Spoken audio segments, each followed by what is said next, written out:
Startup Festival is amazing. I just can't believe how well organised it is. I mean, it's like I'm in New York or London. This is an area that going to see so many good startups coming out of this area over the next 5 to 10 years for sure.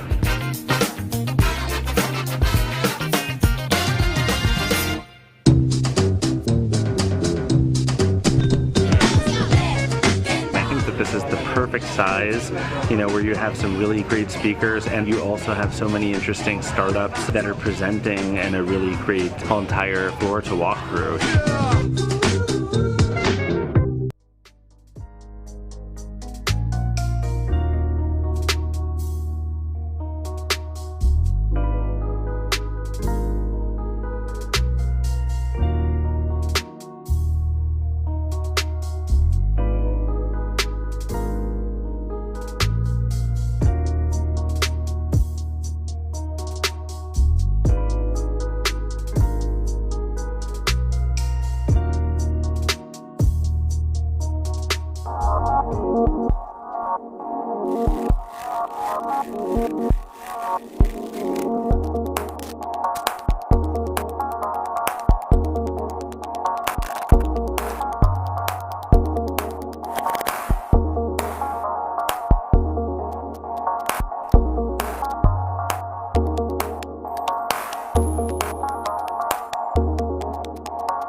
Hello, my name is Janno. Triin will be doing some school stuff today, so you are stuck with me. I come from Velvet. I'm a strategic designer there. But today my job is to thank all the partners and thank you for tuning in and for donating your money to a good cause. To remind you to go to Brella and do some matchmaking. And perhaps the most important job today is to introduce our speaker. So Mr. Jamshid Alamuti comes today to us from Berlin.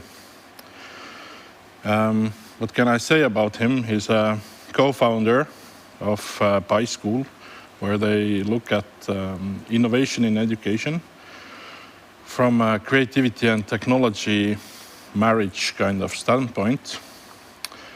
So I urge you to go check them out. But Jam is also a dancer, a musician, a surfer, a father, a husband, a teacher, and I'm very proud to say he's my friend. So without further ado, Jam. Hello everyone, welcome digitally to Tartu. I'm sure you had a great festival so far. I've been seeing the lineup, amazing people, great speakers, super experts. What a shame there was no female expert among us. So to the organizers, make sure next time you have a better variety. I gladly give my space away. My name is Jamshid Alamuti. I am an educator, facilitator for the past 20 years. Call myself an entrepreneur and definitely a designer. The reason I say that is that there has been almost no work which I have produced more than once. I have been making sure that every single program, every project, every workshop is so tailor-made, so customized, so personalized to the audience I'm working with, so that I can ensure a high impact and a very individual experience. So from that perspective, I see myself very close to the work you guys do as UX and UI designers. And I kind of feel you. So having said that, since you had already your talks with super experts, I'm going to remain a bit more holistic and talk to you about the experience I had during the last couple of months and how I see the next couple of months coming up. Obviously, this is one of the few situations where I cannot do a tailor-made work, since I don't know you, I don't see you, I don't know where you are. You might be sitting in your living room naked or dressed up in your toilet, so I have no idea. So with all respect, if you see anything useful for yourself, translate it into your daily life and business. Otherwise, you can find me on the net, get in touch, forward me your questions, ask for content. I'm not going to show you a presentation. I'm just going to go through my notes for you guys. So if you want anything in written, get back to me. So let's start. The first thing I want to go and touch base with is one of my first emotional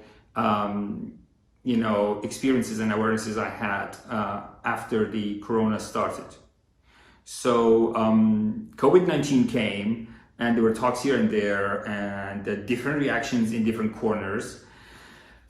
And the first emotion I managed to capture around me was fear. So interestingly, this is an instinct. And what does an instinct do with you? You kind of freak out. Instinct is made for survival, and instinct is a primary reaction within your brain. So it's about food and water and sex and everything you need to have in order to move one step forward and save your ass. And that's exactly what happened. People had the fear of unknown. We didn't know what to do with this invisible, enemy, they called it. it's a piece of nature, you know. Mother Earth just wanted to show us, you know, enough is enough. But so what happened is that because of that fear of unknown, people panicked. And it actually capsuled us. It was not only about the concept of quarantine, it was about the selfishness, the urge to save your own skin. So if you look back and try to say, was there any fuck up within Europe, for example? Yes, the first one was we went into silos, not in terms of quarantine again, as I say, but in terms of strategy. We didn't have a unified strategy. Why not? You know, we could still have every little household being self-quarantined, but we could have had a European-wide concept. We didn't even start bothering about using the collective brain we have within Europe. Every country, every village, every little city started to think of their own measurements until the government could get out of this panic mode and start thinking some, you know, out of the sleeve, shaken out concept, which again showed a number of other things. So the second learning for us from the last couple of months, let's agree governments weren't ready, systems are weak. So we had a proof of concept that our current systems aren't really ready to face real problems we have on this planet. So assuming one day, in the same way, a critical mass of urge and pain is reached by, say, an issue around environmental aspects, you know. We have a serious environmental crisis and no one really cares. Yeah, they do care a lot. Some people do, some don't. Some don't want to see it, and they will keep that way until it comes, you know, literally a tsunami comes and wash an entire city away, and then you realize like, oh shit, that was real. And then you start acting as it was, you know, it was right now in the past couple of months. So this made me thinking about this fear of unknown, and where's the source of it, and what happens with us around that, and how can I connect that to my entrepreneurial thinking when I think about designing a new startup with a certain, you know, service or product. How do I get there? It's not only about the idea, you know, idea finds you, you don't find ideas. So it's about a lot of other components when you start thinking of, let's do something. So I come back to that in a bit. Anyway, my recommendation when it comes down to the fear of unknown in that terms is to embrace it, to visualize it. There is a good fear, you know, like kind of when you stand up high, you look down and you know, if I jump down, I'm going to break my neck. And then something in you says, don't jump.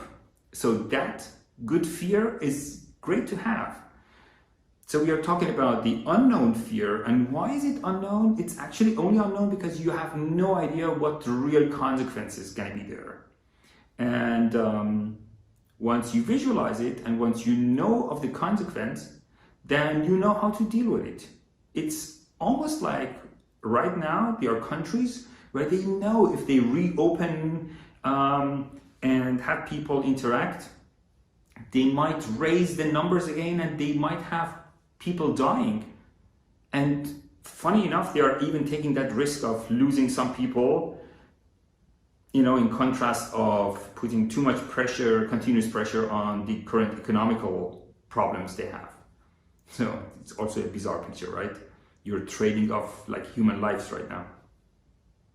Okay, that's a story again for itself. So back to the fear stuff.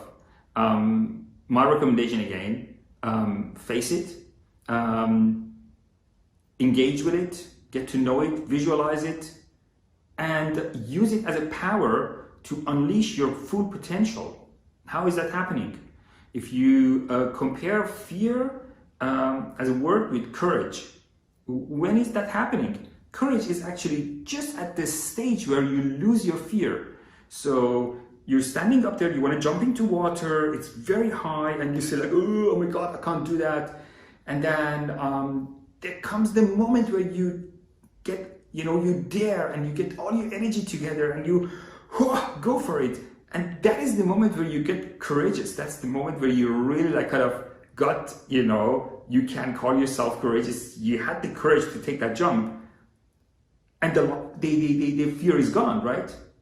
So I think how it works is fear of unknown, deal with it.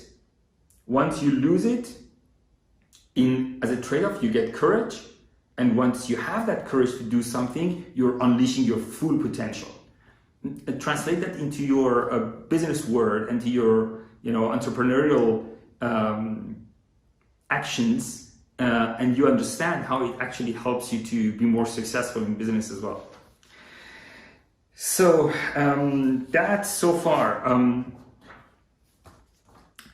Let me touch base a little bit more with your with that concept of instinct, as I said, and don't forget why I kind of, at least for myself, why I started to look into this whole fear stuff through the corona was because of two things. One, we are hardwired to always see the negative in stuff when we are in fear. Second, every decision we take when we are driven by fear is a bad one, because fear blocks, it doesn't move forward. And thirdly, because that connection between the fear and instinct made us to put us in a silo, and that created a fraction within Europe. And that was one of the key problems. And at the same time, interestingly enough, I come back to that as well, this fractionized EU actually bears some sort of opportunities as well.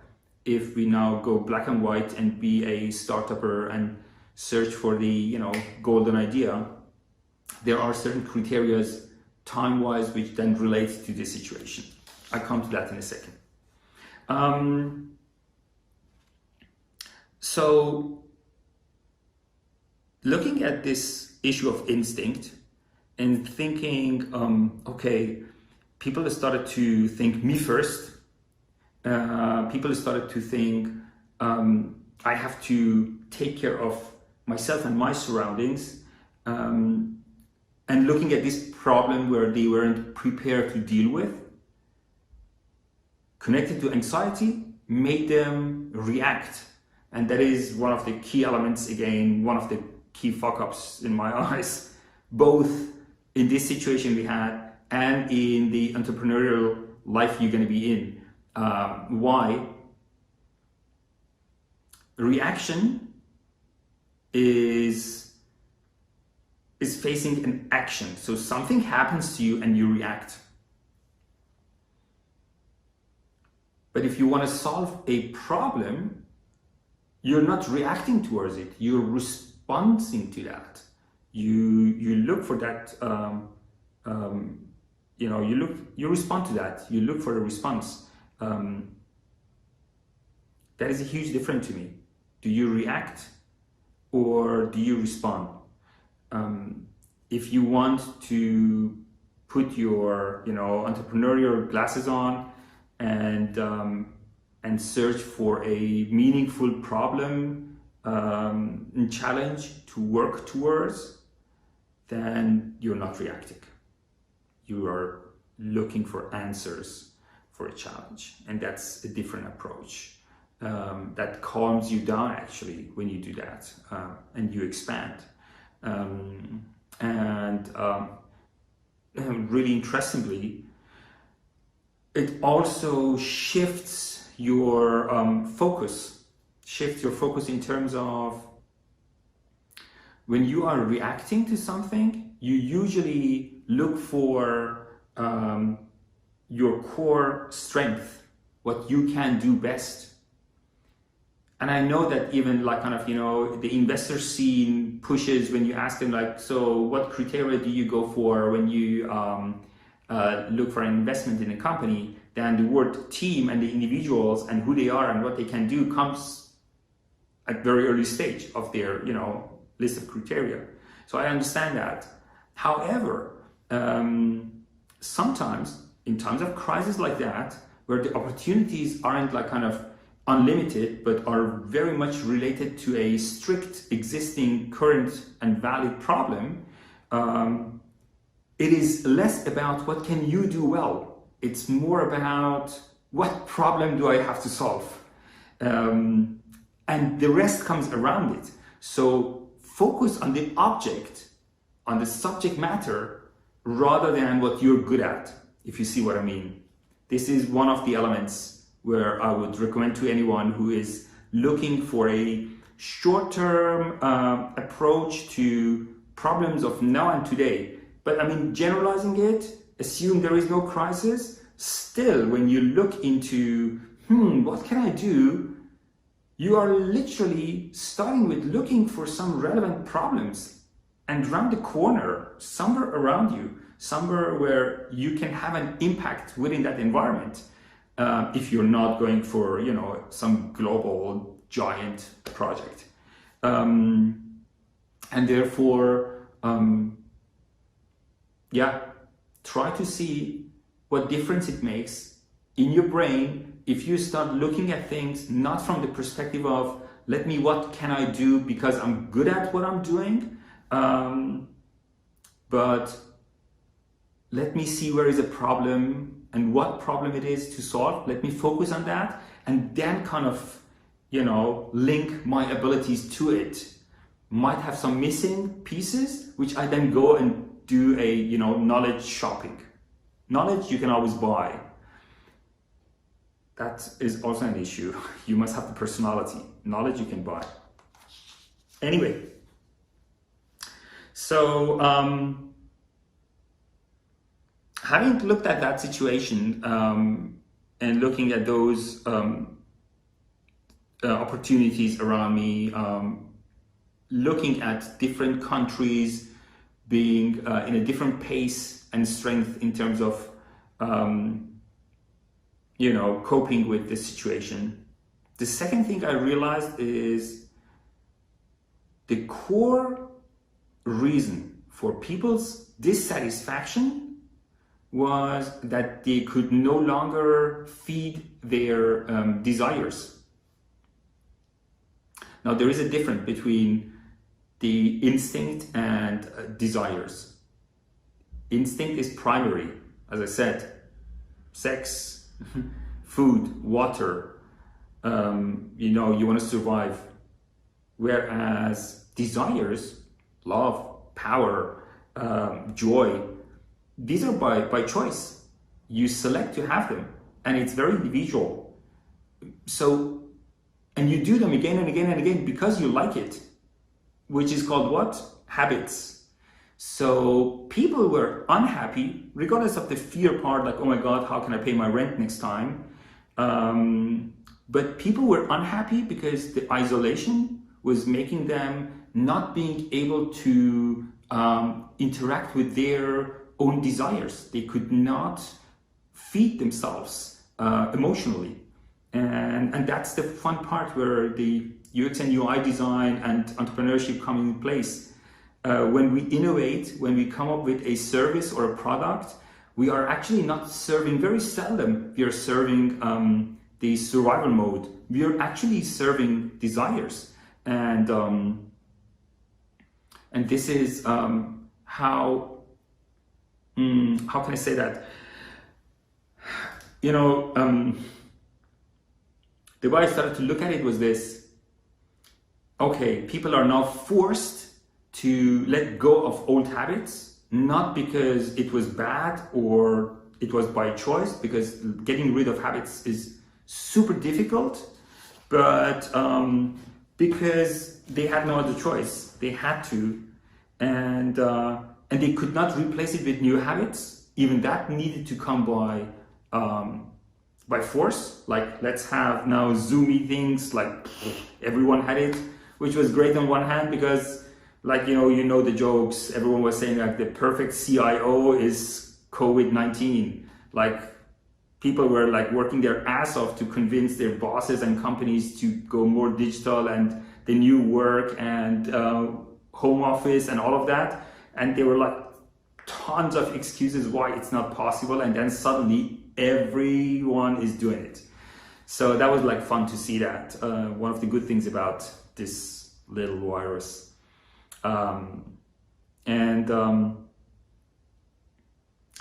So from the UX and UI perspective and from the entrepreneurial perspective, I started to think like, cool. So if you want to look at opportunities right now, you only have to look at this whole concept of habit. I am actually serving a desire. And that is exactly what's happening within the cycle of habit. Your brain tells you, you need something, like you wake up, you need coffee to be awake. And then you drink that coffee, it makes you feel like awake, and your brain says, reward, well done. Next morning you do the same, and then it becomes a habit. And every morning you wake up, you actually don't know anymore if that's really helped, but the first thing you do is pluck coffee. So looking at that from this perspective, it's actually helping me to look for a number of opportunities, what people need, what people like, what serves their desires. And that again made me understand a key element, which is on one hand, right now, 99% of everything we come up with as entrepreneurs, as startuppers, as UX and UI designers has to do with technology. But the desires I'm talking about and interacting with them, it's about emotions, it's about intimacy, it's people driven, it's human driven, it's not tech driven. So humanizing technology as a phrase is something I would bang on our head and say, yeah, this is it. Take a look at that, take a deep look at that, translate every work you do into this, try to integrate emotion, try to raise the level of experiential interaction with your people. They need to be a part of it. It needs to serve them. So this is another learning I took out of the, out of the crisis and out of this silos and actually historical self-quarantine. There was a good point in it, the realization of what's happening with us in terms of habits and in terms of our desires. Okay, so let me jump over and tell you what I thought, like considering the time, trying to limit myself, like looking at a watch clock over there. First of all, let's agree the pandemic is not over. Some countries are making the mistake to reopen and take action, which is okay. I have the understanding that people are like kind of getting fed up. So it's a matter of choice. Do it or don't, but just be aware it's not over. It just didn't vanish like that. And the more we are out and the more we interact, if we are not careful, we are feeding it. It's now summer. Maybe people would claim the heat's going to be kicking the virus ass. Maybe yes, maybe no, we don't know. But then fall and winter will come. September, October, November will be there. And then we have a good chance of having all of that back and have a second wave and then lockdown again and all of this. So while you're enjoying the few days of sun and heat, if you are in a warm country, be aware the pandemic is not over. So in terms of mindset, be on that modus still, and it will affect the way you're looking at business. I tell you in a second why and how. So, couple of things. First of all, what people call old normal, new normal. In my eyes, bullshit. First of all, what is normal? Normal is average. What is good about normal? Normal is comfort zone. If you're an entrepreneur, normal is like too little for you guys.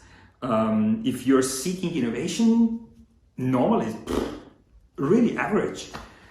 So I think what people call old normal, new normal has more to do with this. Yeah, I was in my comfort zone. I was doing XYZ.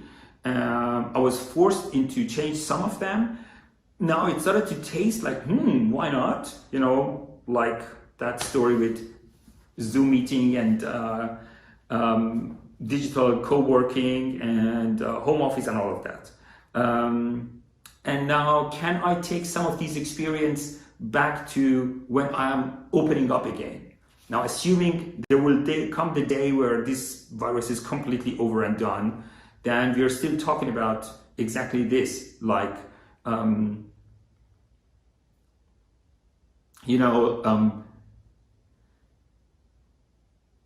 I start living differently and take advantages out of what I have learned from now and create a new way, new approach to things, call it new normal. And if that's the route people are going, my recommendation is, look, you've always been doing that instinctively. So there is always these constant changes happening with us.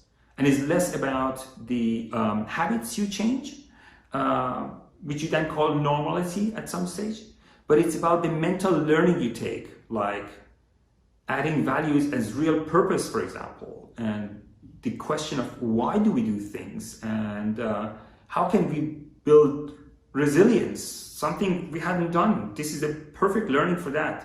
We fucked up because we weren't prepared. Although you will find videos of celebrities or presidents or scientists who already said that many, many times in the past years that such a pandemic is around the corner. It can happen anytime, and it will happen again. So it happened 1918, you remember, like kind of Spanish flu or whatever it was, and it had its second and a third wave, and millions of people died. And we haven't learned from that, and we are still doing exactly the same mistakes right now with the reopening, and don't have the stamina to go ahead and be strict on ourselves. Anyway, so that is I think important for you guys to know when it comes down to this new and old normal. What I learned from that for the next couple of months and years, maybe 1 or 2 years, are the following. First of all, because we didn't manage internationally, nationally, globally to have a unified approach to solving the problem, we will have different pace of recovery. Some countries go faster, some won't, and some industries go faster and some won't. So if you are into creating, generating ideas, coming up with, services and products, developing startup concepts, you can now differ between short-term and long-term. If you want to go short-term, try to be as local as possible. Or local doesn't mean necessarily your own local. It could be any local, but like be closed circle, because the needs are different in different locations right now. So you cannot assume that you come up with a concept which has a good chance of a global rollout or international rollout, because people aren't ready. They might all have the need for that, but that would be like kind of in sequences. So you need to have a short-term strategy, and that minimizes the risk of disruption for you, and then attach it to an integrated long-term strategy. This is really important. You need to add lots of flexibility and adaptability to whatever you come up with right now, even in terms of resources. You saw a pandemic like this comes, and then you suddenly have like 5 people you have no need for anymore because the job cannot be executed. What happens? You fire them, which leads to what? When the times of recovery comes, and recovery is going to be fast, you lack those resources again. So don't cut down on your people. If you can afford that, keep them. Somehow get them busy, but don't get rid of them. So the other thing I would like to suggest to you guys in terms of the next approach is like, if you do long-term and big-scale concepts, this is a perfect time for it if you take your time. People would want certain services from you, but they are not ready at the moment because they have other troubles to receive it, to consume it, to pay for it. So if you don't want to go for short-term, problems to be solved right now and here, and if you have a vision you want to go towards, that is a perfect time to sit down and work on it for 10 months. It doesn't really matter. You're not wasting time. You don't have to have this worries of, I have to run after the market. I need to test my product and, test for the sake of failure so that you're secure, that minimized risks are there. Don't do that right now. Bullshit. Actually include failure into your product concept with a high risk. Go wantedly for that failure, and be aware, okay, market isn't ready because they are occupied with other problems. I don't want to focus on those other problems, but I have the vision that when all of that is over, what I'm going to come up with will be wanted. And so take your time with it.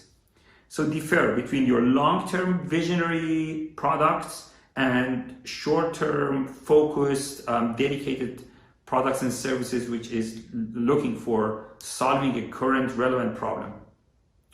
There are a lot of that all over the place right now. So, and then there are this super small opportunities, like small in terms of time shift I'm talking about. High impact, but like really kind of you need to do it now. Again, something you don't need to go for that whole process, typical, meanwhile old-fashioned pre-given process of how a product is looked at, like, Google-wise with a sprint and all of that. Because the need is obvious and the need is there, and you only need to dare doing it. This is pure innovation. This is wanted now. It's like almost like it's very silly to compare, but it's almost like let's go and make masks because everyone wants it. And then at some stage, no one is even thinking about what are the criteria of a decent mask, like industrial for whatever grade and so on and so forth. You have suddenly X amount of people sitting at home and just sew masks because everyone want to have it, and you then suddenly have brands and fashion brands coming up with some sexy looking masks. Or I've seen an amazing picture with a visor which had a printed sunglasses on it, looked like super spacey, super futuristic, and I thought like, shit, I would want to have this. If I have to go out with something in front of my face which I hate, which I rather than sit in here and have my self-quarantine still. But if I would want to go out, yeah, I want to look so spacey like these guys. Why not? The other thing is so boring. I have to have it, of course, if I go out for shopping or whatever, necessities. So that's what I'm saying. There will be needs, there are needs around the corner, very local, and it differs from location to location because of this different pace of recovery. And because of the mistake we made in terms of dealing with the problem in a very local way. But as an opportunity, it is room for innovation. Anyway, so that said, I guess my time is up right now. I'm looking forward to some interaction with Janno. If you guys have any questions, again, as I said, find me, drop me a line, and I'll be there for you. We have time right now, a lot of it. Let's make the best out of it. Thanks a lot. Enjoy your day. Have a good one. Bye.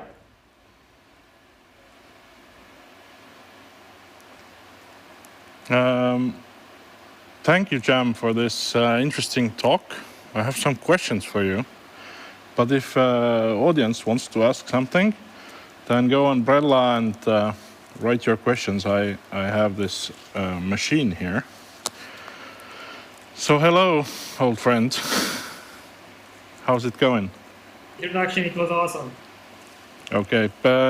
First, simple question. How is it in Berlin right now? Do you still need courage to go to the store, or?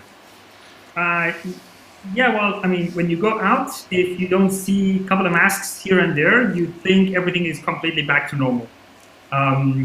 Streets are packed. There is a real traffic back there again. We had some birds joining the city. They are gone again. So you see that the hectic of big city life is coming back. Cafes are open. People are sitting outside. It's really actually questionable for me. But yeah, if you go inside, like shopping or whatever, then you wear masks and everything else. So it's a mix of, yeah, we are taking care of everything, but life needs goes on and people are pushing for it. Okay. So you talked about courage and fear a lot. I feel that courage is kind of should be the designer's superpower. That this is like Sami was talking. It's we only work with the unknown. So do you feel it's our job to bring this courage to the world, or inspire it in our clients, or? No, most definitely. And what I'm telling you right now might be really subjective. It's my very personal experience, and so that's very limited, with all respect. But when I look at my tech friends, they are usually more structured, going more with reasoning, a lot more with logic, and having the courage to do something sometimes comes from an emotional pump up, and the creatives have a lot more of that, or can unleash that a lot easier than they can, even though you have an understanding or with your work a lot more to do with, you know, concepts and logics and systems in place, but still you can have that emotional bit of you interacting with and overcoming those logics to break the lines. So definitely, if I could press a button and ask all creatives to spread courage and take higher risks and go a bit more for the unknown, I definitely would support that. I recommend it. Okay. So you talked about focus and focus on the subject and not your skills. Can you elaborate on that a bit? Yeah, that's an interesting theory. Actually, one of my friends recently started to discuss that issue, and it was a matter of changing the perspective. When we look at we were discussing the issue of talent and the issue of your own personal expertise or the expertise of your team, which kind of raises the chance of your success in whatever you're doing, but at the same time, it is limiting you to what you can do with it. It even probably narrows down your mindset of how looking at a problem is given as a baseline.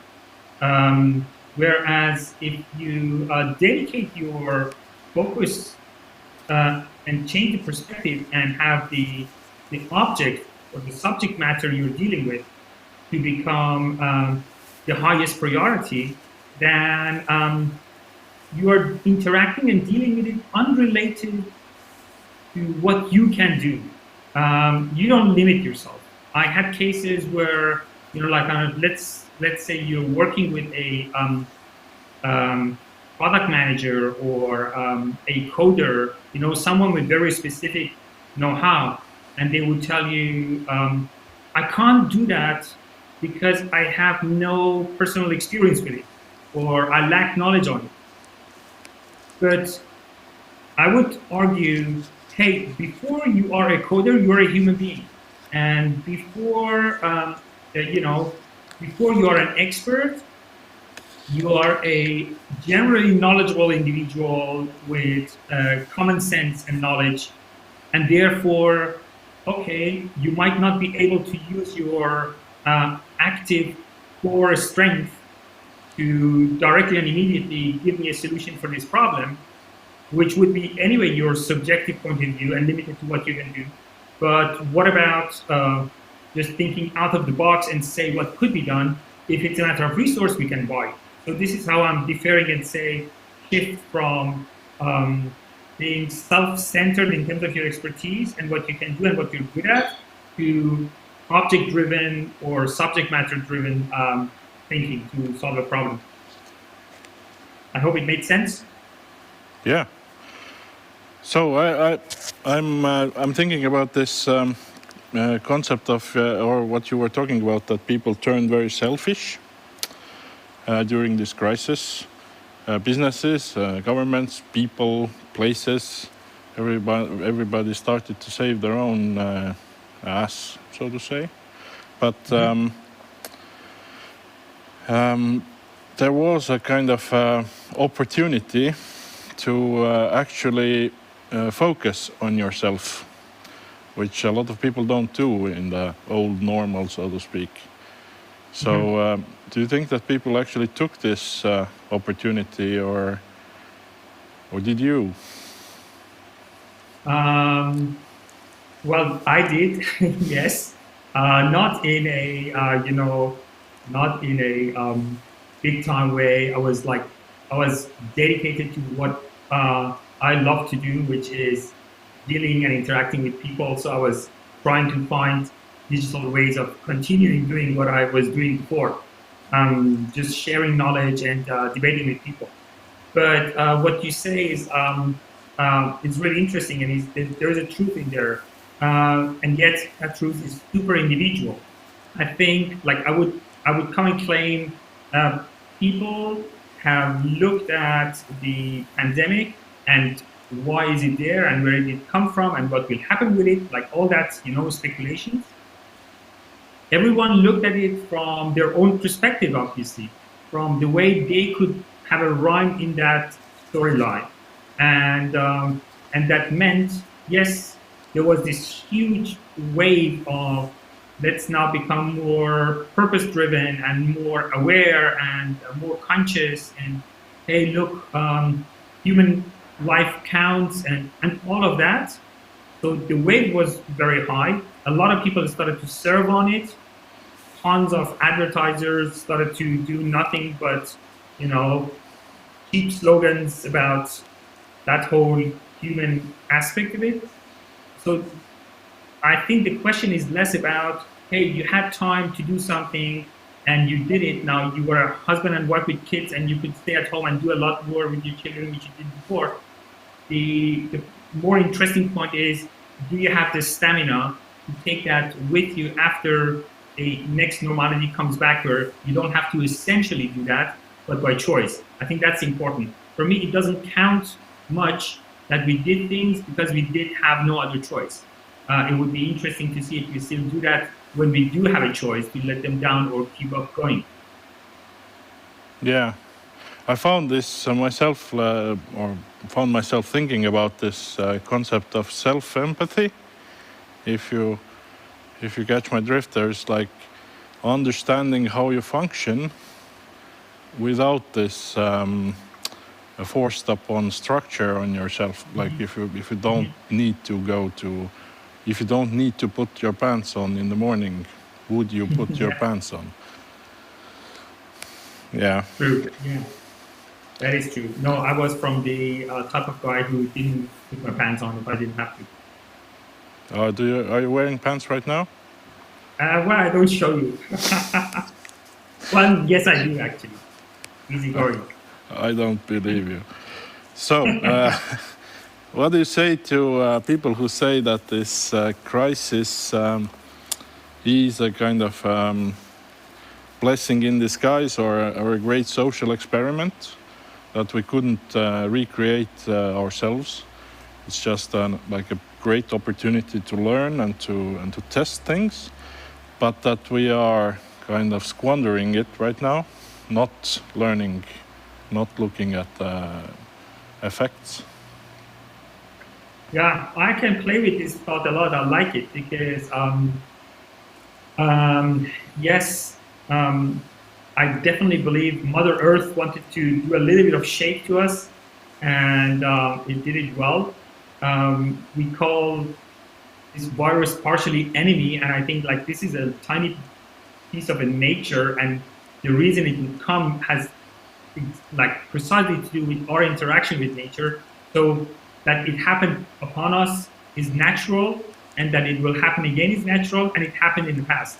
So looking at it from that perspective, the most interesting observation I have is humans' ignorance. We didn't learn from it in the past. We might have the excuse that in the past we didn't have enough technology and ability to do something out of those learnings, but still today we know about that, and we didn't take measures, and I'm afraid we won't. We remain the creatures who take a pill after you have a headache and not before. You don't drink enough water or you're cautious so that the headache doesn't come. We kind of like that sadomasochism somehow, I have a feeling. So we will ache ourselves again and again. There are learning on a singular points, bit and bytes, and what I'm saying is not black and white. There are people who are really shaken and their life changes entirely. And there are people who generously do something out of it, people who start creating movements. But since we are driven as a mass by politics and systems, the fundamental changes aren't global enough and fast enough, let's put it this way. Mm-hmm. So the second wave, it's either coming or not coming, but it's causing a lot of fear again. What do you recommend against that fear? Because this is the time I see to build that courage to, or at least get the resources to live through that second wave. So yeah, I hope I get your point. And obviously, I'm not a doctor and scientist enough to know much of facts about it. But looking at the past and looking at the tendencies I see every day, the chances that a second wave here and there comes is a lot. If not in advanced countries, in others for sure. And yet, I think, of course, we want to start moving forward. So it would be a shame if we let go of that courage. But what is super important is to have the self-responsibility. I think this is the moment where if we agree with opening doors and cities and borders and start taking action, since we did not have a unified concept and there is no equal circumstances in different countries, we might really create damages to others. And it's about lives. And I know like kind of some hardcore economists would say, if the financial crisis hits us even more bad, we lose 10,000 people dying, and now worst case scenario, only 10 old people die, like kind of super hardcore. But to me, it's like one single life is a single life, which I don't want to be responsible for getting rid of it, and no one should, and no one should be allowed to. I'm not, playing with lives, and therefore the issue of responsibility for every action you do will have highest priority to me. And if we are capable of have that sort of responsibility and be consequent on it, then taking steps forward and make the life happen again, I think is essential. It's inevitable. We won't be able to stop it anyway, so we need to be prepared to deal with the consequences. This is one of those situations where I say we are all in it, and even if it frustrates us or whatever emotion we get out of it, please get yourself reminded it's something which is happening to everyone all over the place. So act accordingly. Yeah, we've been talking on a really high level now. A lot of our struggles are kind of daily, or for a designer who isn't, head of an agency, but just somebody who needs to do some tasks. Do you feel that this bigger scale fear will have this kind of an effect of seeping down into the small decisions? So if you're afraid to, or don't get to the courage to do some innovation in bigger decisions, then this will affect smaller decisions as well. Of course, and frankly, I'm a little bit against this. I know we've been talking holistic or big picture, but to me that translates into very, very small and easy steps of a daily life. Because you say, let's call the junior graphic designers in a company, and as soon as we call him the junior graphic designer in a company, he becomes just like a tiny bit of a piece of a machine in a bigger one and has little to say and all of that. But beside that task, it is a human being, and like similar to you and I and everyone else. And if we all go together to some, sport and then take off our clothes and take a shower afterwards, we are all just naked people, and no one knows what title we have on our, forehead. So I think the logic people should act upon and the way they should deal with these issues, such as the learnings out of this whole fear and courage and how my instincts work and make me do things what I did, or how do I take part in the society around me and how do I interact with it, will all come from your human common sense as a healthy, brain-carrying human being. And therefore, I want to make no differences. In fact, to me, this is a chance for every junior focus on one simple task guy to take the opportunity and look around and understand I am more than this job. I can if I can't say something in my organization in terms of hierarchy and structure, and I can't interfere with the top level strategies, but I still can have an impact on the daily work I do. Or I can look back at my personal values and ask the question, why am I doing it? Maybe I get the courage to leave this company because I don't believe anymore into their real purpose, and start actively looking for a company where my values are carried. Maybe I learned, I didn't have salaries for the next 3 months because my company closed down, but I'm still alive. So I did manage to survive without having a salary. And that means maybe I could be courageous and leave my company and go 3 months in a employee-less situation, still looking for a better future or design my life consciously. So all of that, I think, are things every single person can do. And I think the limit is the moment of, put hand on your knees and get up and just move. There is nothing more you need to do. You just need to get up your ass and take the first step. The rest is coming. Mm-hmm. Well, maybe it's just me, but I have been talking a lot about responsibilities of a designer. That if this courage to face the future is your superpower, then it's your kind of responsibility to get everyone on board and start moving. And I think that a big kind of a feedback for that idea has been that I'm just a simple guy. I can't take this responsibility. It should be a simple job, but but it actually is turning out to be a very important one.